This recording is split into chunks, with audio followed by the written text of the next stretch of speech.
Hey, it's Troy from Bookseller Academy. Today we're going to talk about custom SKUs and how to use them in Amazon. So let me explain how all this works. So the benefits of a custom SKU, you know more information about your product right away. Another thing with a custom SKU, you could easily fix stranded inventory, especially with those condition notes. And the biggest thing here is the reporting side of it. Um, Watch the end of the video. I'm gonna show you how to do some quick reporting by parsing the SKU. I think it's pretty cool. I think it's a pretty cool um, thing to do once you have this custom SKU set in your operations. So here's our SKU, and I just want to talk about the structure of it. We decided to use dashes as for our delimiters, and delimiters are basically a separated value. It's a character that separates each value. So you can see here in between each dash, there's a specific meaning for this SKU. But from a delimiter standpoint, that's how we identify the different use cases. So let's go through each one. So our first use case is this price. It doesn't look like a number right now, but we got an idea from watching the movie Martian, how they used a hexadecimal cipher for that. And let me show you how that works. For A, it's a numeric value of 0, B, numeric value of 1, C, numeric value of 2, and so forth, all the way up to J. And then we have X as the decimal. So let's look at a couple of examples. Let's say the book cost was $1.50. The cipher would be BXFA. B for 1, X for the decimal, F for 5, A for 0. So that's how that works. And let's say the book was $2.99, then the cipher would be CXJJ,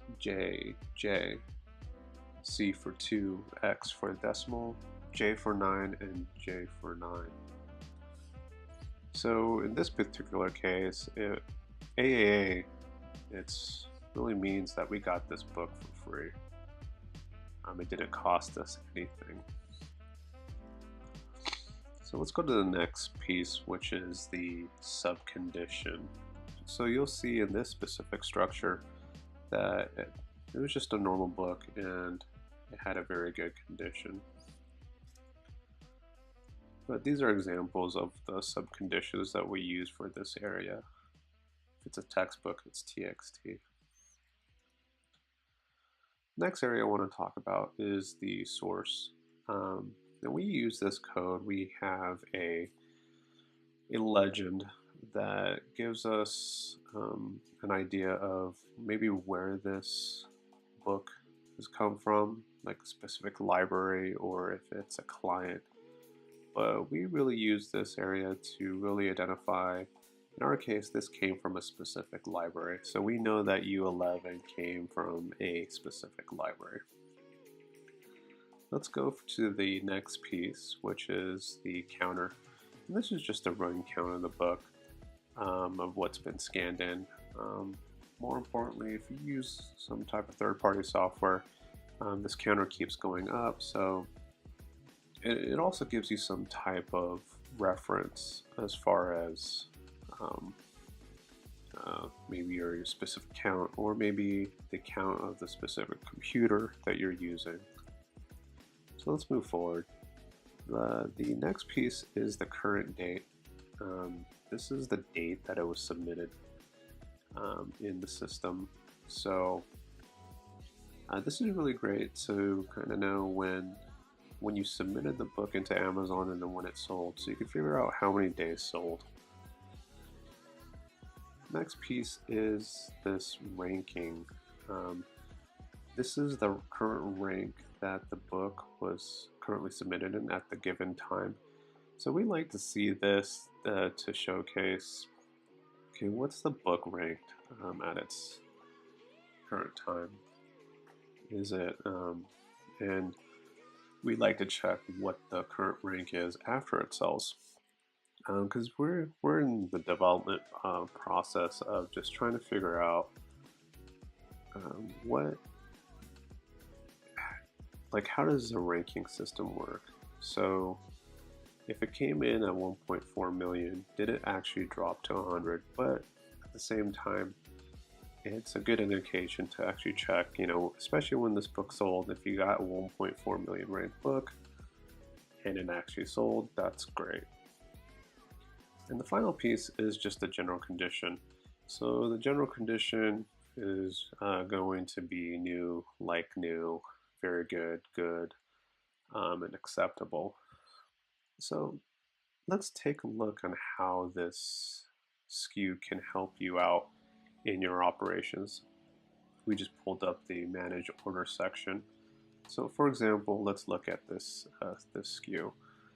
So this sold May 26, 2019 with the SKU of BFX FA DD U36 1086 520 2019 450. Good. So let's read this out. So I already know from our cipher system that this book cost us $1.50, and it had a written dedication in the first couple pages. This came from a specific library that we know. This is the count, and we sourced this on 5/20, or not actually sourced it, it got scanned in on 5/20, 2019, and we found out that it sold within 6 days with an awesome rank of 450, and it was in good condition. So this makes sense. Sold really quick. It sold in 6 days with a rank of 450.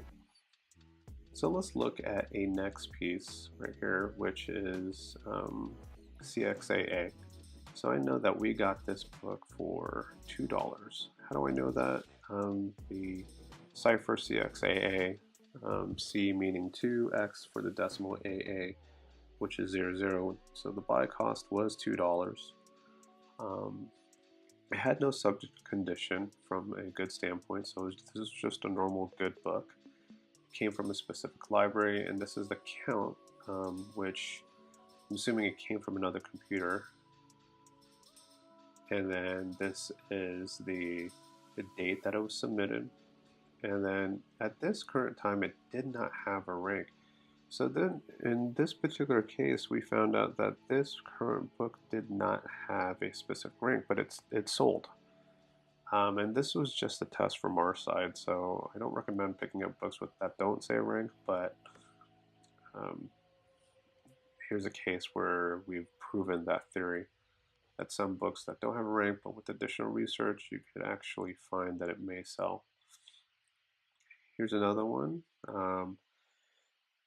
BXAA. So we got this for $1 that I know. Has no subcondition from the good condition. This was checked in in March with a 600,000 rank. And so we could actually calculate this later on, how long it actually took to sell based off of the days. So this is just an example on how you should be customizing your SKUs. There's software out there. We've created our own listing software that uses this method, so that way it's really easy for us to do some additional reporting. You could use the software yourself. There's a link below to use it. There's a 14-day trial. I'm going to try that out. But you know what? I want to jump into how to use these custom SKUs in a real situation. So what I'm going to do is I'm going to dive in into our account and download our current inventory.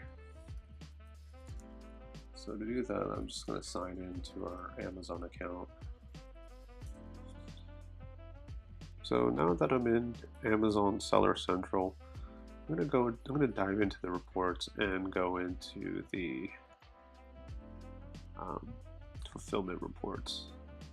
And then from here, you can actually look at your current inventory. So to check that, let's just go ahead and go show more, and we'll go into the Amazon fulfilled inventory. Most of our items are FBA. So from here, you could do a request CSV download. So what this is going to do, it's going to download your current inventory into a CSV file. And I'll show you what you can do with it. Let's go ahead and just refresh this. All right, so now that it's downloaded, what we can do here is we download this CSV file. Okay, and what we'll do is we'll open up Google Drive and let's go ahead and create a new document. Let's open up Google Sheets. So let's go to File, Import, and let's upload the file, and let's select the file from my device. Select the file, and let's go ahead and import that file. Let's see what happens here. So the file is imported.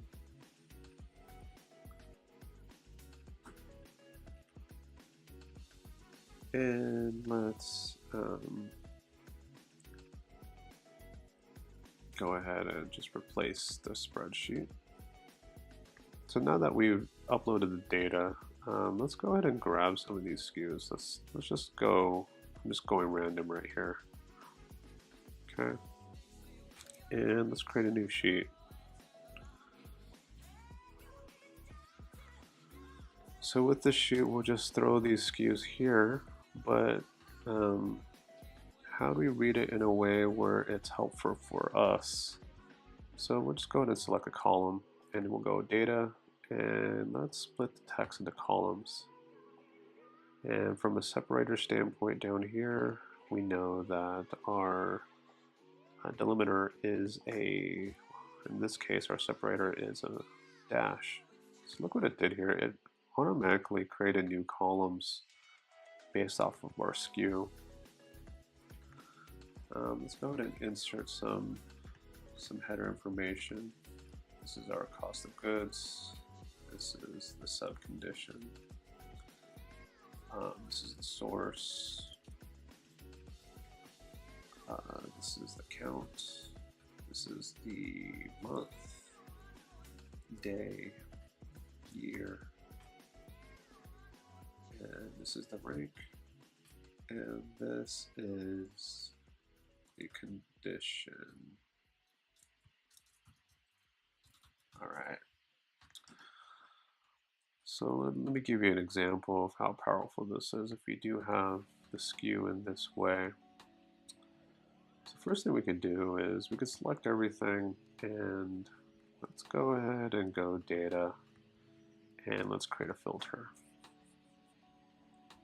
All right, so from a filter standpoint, now you can do some pretty cool things here. So let me give you an example. Let's go with condition, and let's say I only want to see the very good book, or let's only look at the very good books that we have. So you can see here we have a count of 70, you know, just from selecting that.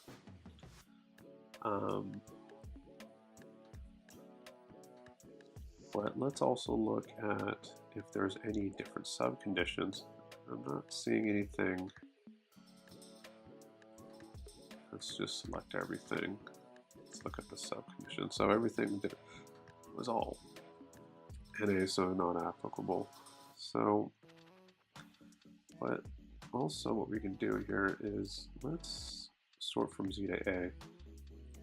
Here's another cool thing that you can do now that you have this information is you could select this whole thing, and now you can insert the chart, and now we have a pie chart of how many very good books compared to acceptable compared to good. And you can do the same thing when you have your subconditions in, especially if you're using, you know, textbooks, or if you want to find all the books that have highlights, or if you had different sources, then you could find out, create a pie chart on, I don't know, where did you get all your books from, what specific library, or maybe do a chart on what books fall on what specific month. I don't know. So this concludes our tutorial on how to do some custom SKUs. If you have any questions, go ahead and comment below. Don't forget to subscribe, and thank you for watching.